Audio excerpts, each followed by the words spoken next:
Hello guys, എല്ലാവർക്കും നമസ്കാരം. എൻ്റെ പേര് അനീഷ്. ഞാനിപ്പോൾ ഇങ്ങനെ ഒരു വീഡിയോ ചെയ്യാനുള്ള കാരണം എന്ന് വെച്ച് കഴിഞ്ഞാൽ എൻ്റെ കിഡ്നി ട്രാൻസ്പ്ലാന്റ് കഴിഞ്ഞിട്ട് ഏകദേശം 5 മാസം കഴിഞ്ഞിട്ടുണ്ട്. അപ്പോൾ ഒരുപാട് ആൾക്കാർ എൻ്റെ അടുത്ത് ചോദിച്ചിട്ടുണ്ട് ഇങ്ങനെ ഒരു അസുഖം വരാനുള്ള കാരണം എന്താണ്, അല്ലെങ്കിൽ ഇങ്ങനെ ഒരു അസുഖം വരുന്നതിന് മുമ്പായിട്ട് നമുക്കത് അറിയാൻ സാധിക്കും എന്നൊക്കെ. അപ്പോൾ അങ്ങനെ സംശയമുള്ളവർക്ക് വേണ്ടിയിട്ടാണ് ഞാനിപ്പോൾ ഇങ്ങനെ ഒരു വീഡിയോ ചെയ്യുന്നത്. തീർച്ചയായിട്ടും നമ്മുടെ കിഡ്നി തകരാറിലാകുമ്പോൾ നമുക്കത് മുൻകൂട്ടി നമുക്കത് അറിയാൻ സാധിക്കും. അതിനുള്ള സിംറ്റം കാര്യങ്ങളൊക്കെ നമ്മുടെ ശരീരം തന്നെ നമുക്ക് കാണിച്ചു തരും. അപ്പോൾ എനിക്ക് സംഭവിച്ചിട്ടുള്ള കുറച്ച് കാര്യങ്ങളാണ് ഞാൻ ഈ വീഡിയോയിലൂടെ പറയാൻ വേണ്ടി പോകുന്നത്. മെയിനായിട്ട് നമ്മൾ യൂറിൻ പാസ് ചെയ്യുമ്പോൾ ഉണ്ടാകുന്ന പറ. അപ്പോൾ നോർമലി എല്ലാവരും വിചാരിക്കും എല്ലാവരും യൂറിൻ പാസ് ചെയ്യുമ്പോൾ പത ഉണ്ടാവുമല്ലോ. ഇത് അങ്ങനത്തെ പതയല്ല. നമ്മൾ യൂറിൻ പാസ് ചെയ്തിട്ട് നമ്മൾ വെള്ളം ഒഴിച്ചാലല്ല ഫ്രഷ് ചെയ്താലല്ല അപ്പോൾ അതിങ്ങനെ കെട്ടിക്കിടക്കും. അപ്പോൾ അതൊന്ന് ശ്രദ്ധിക്കണം. പിന്നെ രണ്ടാമത്തെ കാര്യം, നമ്മൾ ഉറങ്ങിക്കിടക്കുമ്പോൾ നമ്മുടെ കാലിലും തുടയിലൊക്കെ ഉണ്ടാകുന്ന കോച്ചിപ്പിടുത്തം, മസിൽ പിടുത്തം, നല്ല രീതിയിൽ മസിൽ പിടിക്കാൻ ചാൻസ് ഉണ്ട്.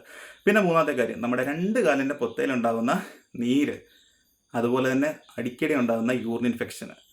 യൂറിൻ ഇൻഫെക്ഷൻ വെള്ളം കുടിച്ചില്ലെങ്കിലും വരും. അതുപോലെ തന്നെ കിഡ്നി ഡാമേജ് ആയി കഴിഞ്ഞാൽ യൂറിൻ ഇൻഫെക്ഷൻ വരും. പിന്നെ മുഖത്ത് വരുന്ന കളർ വ്യത്യാസം. അപ്പോൾ ഇതൊക്കെയാണ് തുടക്കത്തിലുള്ള നമുക്ക് കാണിച്ചു തരുന്ന ലക്ഷണങ്ങൾ. പിന്നെ ഇതിൻ്റെ അളവ്, അതായത് ക്രിയാറ്റിൻ്റെ അളവ് കൂടുന്നതിനനുസരിച്ച് നമുക്ക് കുറച്ചുകൂടെ കാര്യങ്ങൾ നമുക്ക് കൂടുതലായിട്ട് നമുക്കറിയാൻ പറ്റും. അത് നമുക്ക് വിശപ്പില്ലായ്മ, നമുക്ക് ഒരു ആഹാരം കഴിക്കാൻ തോന്നത്തില്ല. നല്ല രീതിക്ക് ഫുഡ് കഴിച്ചുകൊണ്ടിരിക്കുന്ന ഒരാളാണെങ്കിൽ പെട്ടെന്ന് നമുക്ക് ഫുഡ് കഴിക്കാൻ തോന്നത്തില്ല. എത്ര ഫുഡ് കൊണ്ട് നമ്മുടെ മുന്നിൽ വെച്ചാൽ നമുക്ക് കഴിക്കാൻ സാധിക്കത്തില്ല. അതുപോലെ തന്നെ പിന്നെ ക്രിയാറ്റിൻ്റെ, അതായത് കിഡ്നി ഏകദേശം ഡാമേജ് ആയി കഴിഞ്ഞു, ആ ഒരു ഘട്ടത്തിലെത്തുമ്പോൾ പിന്നെ നമുക്ക് ഛർദിൽ തുടങ്ങും. ഛർദിൽ എന്ന് പറഞ്ഞാൽ നമ്മൾ അങ്ങോട്ട് തിരിഞ്ഞാലും ഇങ്ങോട്ട് തിരിഞ്ഞാലും എങ്ങോട്ട് തിരിഞ്ഞാലും ഛർദിലായിരിക്കും. അപ്പോൾ ആദ്യം എനിക്ക് ഈ സംഭവങ്ങളൊക്കെ കാണിച്ചു തന്നു, പക്ഷേങ്കിൽ ഞാനത് അങ്ങനെ ഗൗരവത്തോടെ എടുത്തില്ല. അപ്പോൾ അത് കഴിഞ്ഞ് പിന്നെ കൂടി വന്നു. അപ്പോൾ യൂറിൻ ഇൻഫെക്ഷൻ പിന്നെ ഇങ്ങനെ കണ്ടവനെ കൂടാൻ തുടങ്ങി. അപ്പോൾ അങ്ങനെ ഇത് ബ്ലഡ് ടെസ്റ്റ് ചെയ്തപ്പോഴാണ് ക്രിയാറ്റിൻ്റെ അളവ് കൂടുതൽ. അങ്ങനെ പിന്നെ ഫുള്ള് ചെക്ക് ചെയ്തപ്പം ക്രിയാറ്റിൻ്റെ അളവ് കൂടുതൽ, യൂറിക് ആസിഡ്. പിന്നെ കിഡ്നിക്ക് ഒരു അസുഖം വന്നു കഴിഞ്ഞാൽ, നമ്മുടെ കിഡ്നി തകരാറായി കഴിഞ്ഞാൽ നമുക്ക് ഇല്ലാത്ത അസുഖങ്ങളൊക്കെ നമ്മളെ ഇങ്ങനെ മാടി വിളിക്കും. പിന്നെ എന്താണ്, യൂറിക് ആസിഡ്, പൊട്ടാസ്യത്തിൻ്റെ അളവ് കൂടും. പിന്നെ പ്രഷർ, ഷുഗർ, കൊളസ്ട്രോൾ എന്ന് വേണ്ട പ്രഷറില്ല കേട്ടോ, ബാക്കിയെല്ലാം നോർമലി എല്ലാം കൂടും.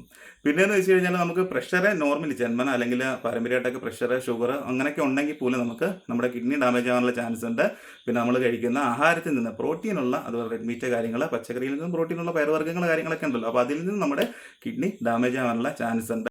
അങ്ങനെ ഞാൻ ബ്ലഡും കാര്യങ്ങളൊക്കെ ടെസ്റ്റ് ചെയ്തപ്പോൾ ഈ പറഞ്ഞ അസുഖങ്ങളും കാര്യങ്ങളെല്ലാം ഉണ്ട് കേട്ടോ. അങ്ങനെ എന്തായാലും മെഡിസിൻ സ്റ്റാർട്ട് ചെയ്ത് 2 വർഷത്തോളം മെഡിസിൻ കഴിച്ചിട്ടൊന്നും ഒരു കുറവുമില്ല. അങ്ങനെ പിന്നെ ഡയാലിസിസ് സ്റ്റാർട്ട് ചെയ്തു. പിന്നെ ജീവിതകാലം മുഴുവൻ ഡയാലിസിസ് ചെയ്യേണ്ടി വരും എന്നൊരവസ്ഥ വന്നപ്പോൾ പിന്നെ ട്രാൻസ്പ്ലാന്റിനെ കുറിച്ച് ചിന്തിച്ചു. ട്രാൻസ്പ്ലാന്റ് കാര്യങ്ങളൊക്കെ കഴിഞ്ഞ് ദൈവം സഹായിച്ചപ്പോൾ പിന്നെ വലിയ കുഴപ്പമൊന്നുമില്ലാതെ ഇങ്ങനെ പോകുന്നുണ്ട്. മെയിനായിട്ട് നമ്മൾ എന്താണ് ചെയ്യേണ്ടത്, ഒരിക്കലും ടെൻഷൻ അടിക്കില്ല. ഏത് ദിവസം വന്നാലും ടെൻഷൻ അടിക്കില്ല. ഇങ്ങനെ ഹാപ്പി ആയിട്ട് പോകരുത് വെച്ചാൽ ആ ഒരു മൈൻഡിൽ, ആ ഒരു ചിന്താഗതിയിൽ നമ്മൾ മനസ്സിന് ബലം കൊടുത്ത് മുന്നോട്ട് തന്നെ പോവുക. അപ്പോൾ എനിക്ക് പറയാനുള്ളതെന്ന് വെച്ച് കഴിഞ്ഞാൽ, നിങ്ങൾ എല്ലാവരും 2-3 മാസം കൂടുമ്പോഴൊക്കെ പോയിട്ട് ബ്ലഡ് കാര്യങ്ങളൊക്കെ ടെസ്റ്റ് ചെയ്ത്, പ്രത്യേകിച്ച് ക്രിയാറ്റിൻ ടെസ്റ്റ് ചെയ്യുക. സ്ത്രീകൾക്കാണെങ്കിൽ 0.6 തൊട്ട് 1.1 വരെയാണ്. പുരുഷന്മാർക്കാണെങ്കിൽ 0.6 തൊട്ട് 1.3 വരെയാണ്. ഇതിൽ കൂടുതലാണെങ്കിൽ നല്ലൊരു ഡോക്ടറിൻ്റെ സേവനം ലഭ്യമാക്കേണ്ടതാണ്. നമ്മുടെ ആരോഗ്യമാണ് നമുക്ക് ഏറ്റവും വലുത്. ആരോഗ്യമുള്ള ഒരു ശരീരം ഉണ്ടെങ്കിൽ പിന്നെ നമുക്ക് ഒന്നും കൊണ്ടും പേടിക്കാതെ തന്നെ നമുക്ക് ജീവിക്കാം. അതാണ് ഏറ്റവും വലുത്. അപ്പോൾ ഞാൻ ഈ പറയുന്നത് വെച്ച് കഴിഞ്ഞാൽ, ഞാൻ ജീവിതത്തിൽ അനുഭവിച്ച കാര്യങ്ങളാണ് ഞാൻ നിങ്ങളുമായിട്ട് ഷെയർ ചെയ്യുന്നത്. നിങ്ങൾക്ക് ഉപകാരപ്പെടും എന്ന് ഞാൻ പ്രതീക്ഷിക്കുന്നുണ്ട്.